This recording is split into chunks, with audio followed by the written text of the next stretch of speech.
Salam jumpa kembali saudara, hari ini 4 Maret 2021. Nabi Ezra.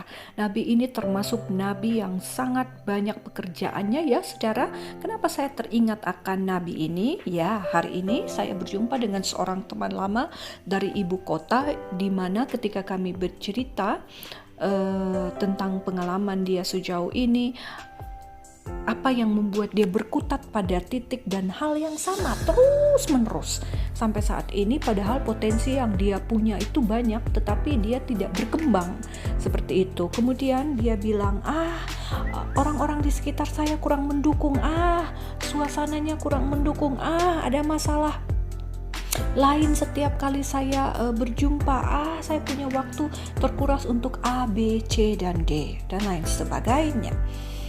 Saya kemudian dalam proses itu, ketika dia berbicara, pikiran saya lagi ke seorang tua yang pernah bicara kepada saya ketika saya mempunyai permasalahan, tidak bisa membagi waktu dan seakan-akan hampir kolaps dengan berbagai tanggung jawab yang ada di pundak saya.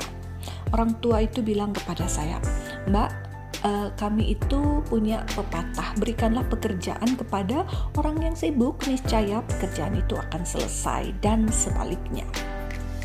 Saya berpikir ketika dia bercerita seperti itu. Di saat yang sama saya juga berpikir tentang nabi ini. Waktu itu dia mendapatkan kepercayaan dari Raja Artasasta, Raja Persia, untuk pulang, bawa ini orang-orang Israel kembali ke Israel, silahkan dibangun. Di saat yang sama dia juga ngatur keuangan, di saat yang sama dia harus tahu seluk-beluk bait Allah dan lain sebagainya, bagaimana mengurusi umat dan lain sebagainya. Di sisi yang lain dia juga harus bertindak sebagai imam, mengajarkan hukum Taurat kepada mereka. Di saat yang sama dia juga harus menjadi hakim atas mereka dan lain sebagainya. Terlalu banyak hal yang harus dibenahi pada masa itu. Ketika dia cakap, mampu dan lain sebagainya, tapi kalau tidak ada kepercayaan dari raja untuk dia lakukan, maka dia tidak akan bisa melakukan itu semua. Jadi pemikiran saya kemudian menjadi terbalik atas situasi ini. Kita sedang dapatkan kepercayaan, oleh karena itu kita lakukanlah yang terbaik. Orang yang dapat dipercaya akan mendatangkan banyak berkat, tetapi yang tidak akan luput dari tidak akan luput dari hukuman. Nah, hukuman ini bukan hukuman dalam arti harafiah saja, tetapi hukuman itu seperti kita berada dalam titik yang sama, ketidaklegaan, penundaan, terhambatnya berbagai rencana dan lain sebagainya.